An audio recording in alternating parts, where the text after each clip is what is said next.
Sir, now on the ground are not new. They are there even when the original budget was presented. In fact, sir, these situations prevailed at the time of the budget also. That's what I am trying to say. Sir, I myself during the budget speech raised these issues, and more particularly that three allocations, that is food, fuel and fertilizers. They are not new. They were there. The situations were prevailing at that point of time. Now, fertilizers in March 2022, I requested the government, Honorable Finance Minister, to raise the fertilizer subsidy, which the government did not act upon. And secondly, sir, Narega. And I made representation to the Rural Development Minister, which has gone unheeded. And it has taken 9 months for the government to act on that. Sir, fuel. In 2022, I have requested the government in my own speech that the government to reduce the taxes on fuel, but nothing has happened. Now government is realizing. Sir, the center, these supplementary grants make it very clear that the center has not acted promptly, and it could have acted at the time of budget itself, sir. Sir, supplementary grants should be treated as an exception to the exception and not the rule. So when they have thought of, when they were aware that these situations were prevailing even at that point of time, these supplementary demands at this point of time could have been included in the original budget itself, sir. Sir, the next issue is financial problems that are being faced by Andhra Pradesh government. I'll have to squarely blame UPA for this. And it is Mr. Chidambaram who has drafted the bill, AP Reorganization Act. And they have passed the bill amid din. And they have closed the doors of Lok Sabha and then passed the bill. And who is responsible for that? It is Mr. Chidambaram and with his leader, Madam. And everybody, all are aware that for the present miseries of Andhra Pradesh, truncated Andhra Pradesh, that is divided Andhra Pradesh, the objective of Mr. Chidambaram is totally different. He has a different motive for that. I'm not trying to raise that issue because that is not part of appropriation. And my only concern is, center is ending the GST compensation. I'm coming to Andhra problem, specific problem, sir. Center is ending the GST compensation for the states. On the other hand, Andhra Pradesh is facing financial difficulties due to inflation at the center. Inaction of the center. Sir, bifurcation issues. Firstly, center has failed to resolve the pending bifurcation issues under the AP reorganization. They have the financial bearing. They have the economic bearing. That's why I'm raising this issue, sir. Center has miserably failed because there are umpteen number of issues that have left unaddressed by the center, and I request the Honorable Finance Minister to address those bifurcation issues. Sir, Andhra Pradesh has been fighting for years to get fair, equitable and expeditious division of assets of the composite state of Andhra Pradesh. That is not happening. Center is not intervening. What is the result? The result is that we have Andhra Pradesh state government has no other option but to approach the Supreme Court of India and by filing the special leave petition. Sir, this is the pathetic situation of inaction of the central government. Sir, Polavaram, Honorable Minister for Irrigation is not there, sir. Sir, but the implementation of Polavaram irrigation project has been very, very flawed. Very, very flawed. Who is responsible? Again, this is UPA government. Sir, center has allocated funds at 2010 and 11. The rates which they have given, finalized the Polavaram project with the rates of 2010 and 11 for the project that is implemented in 2022. Which contractor will do it, sir? Will any contractor would like to incur the loss on the project? No state government can implement it. And center also can't implement it. Sir, this is like expecting a petrol at 50 rupees now when the petrol price is prevailing at 100 rupees plus, sir. Now, can we get the petrol at 50 rupees? If that is the logic that is applied to this, Polavaram project, how the central government can expect Polavaram project to be completed at 2010-11 prices, which is impossible. Sir, how can this crucial project be completed if the center keeps strangling, I'm using the word strangling the central state government by allocating for its nominal funds, insignificant funds at every stage. Sir, these are all the, instead of compensating Andhra Pradesh for financial issues, it faced the center is giving stepmotherly treatment towards the state of Andhra Pradesh, sir.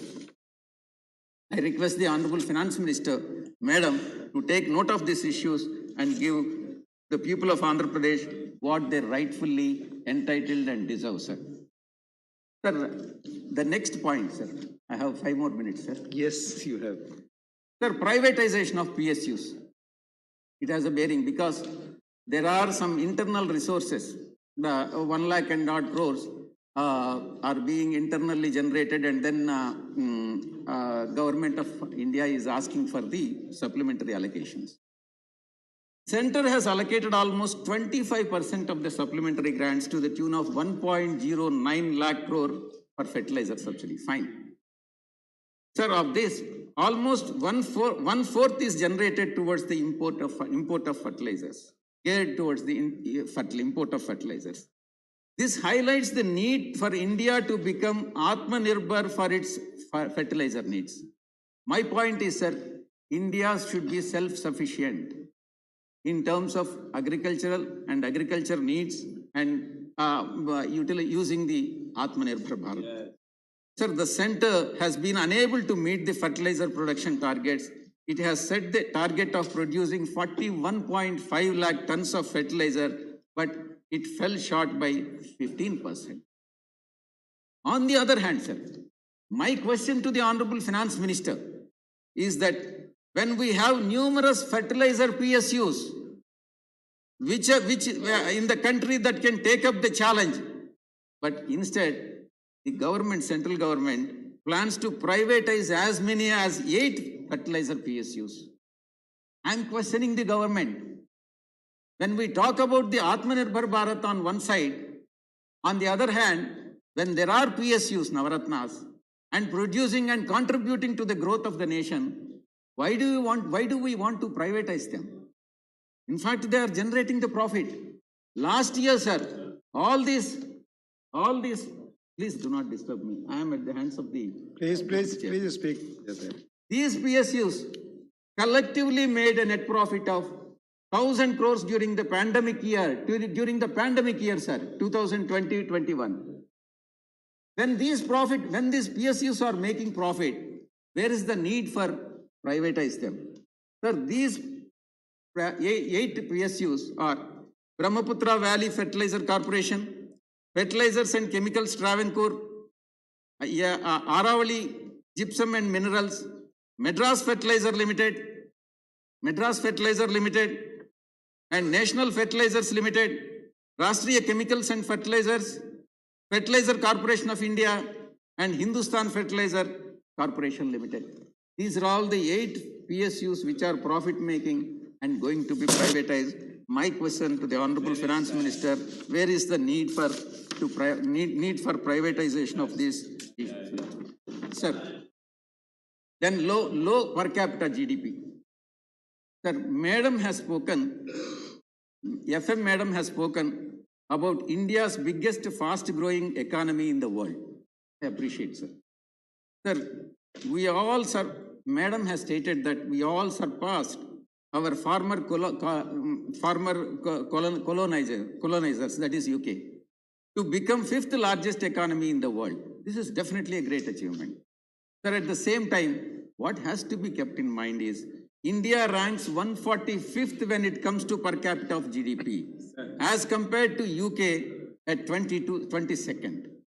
Sir, this means that economic productivity of 1.4 billion Indians, Indians are 1.4 billion, sir, is almost equal to that of 67 million Britishers, sir. So it is not comparable. So 67 million Britishers can't be compared with that of 1.4 billion, sir. Sir, GDP, percentage of growth, in terms of percentage of growth, it is 12% from 2017 to today, and per capita GDP is 7.6%, and we all appreciate it, but we need to take steps to further improve it, and we need to justify it also, sir. In fact, I request the madam to respond to this August House as to what are all the plans of the central government, Ministry of Finance, to improve the economic productivity in the country, sir. Sir, last point, vacancies. Sir, there are 40 lakh vacancies and are almost out of sanctioned strength of 40 lakhs, there are almost 10 lakh vacancies in the central government departments and ministries. Sir, this means 1 out of every 4 post is vacant. Sir, the 3 crucial employers in the country is railways, defense and home ministry. Alone account for 7 lakh vacancies. During the current year, only 1.5 lakh vacancies appointments have been made by the central government. Sir, I request the Honorable Finance Minister, Madam, that rural employment is declining, that it may be true. But what about the urban unemployment, sir, which reached almost 9% of November 2022, sir. Sir, in conclusion, I would like to say that there is no doubt that Indian economy is resilient. We have survived the global recessions, and worldwide, with this, we support the supplementary demands. Thank you very much, sir. Thank you, Mani.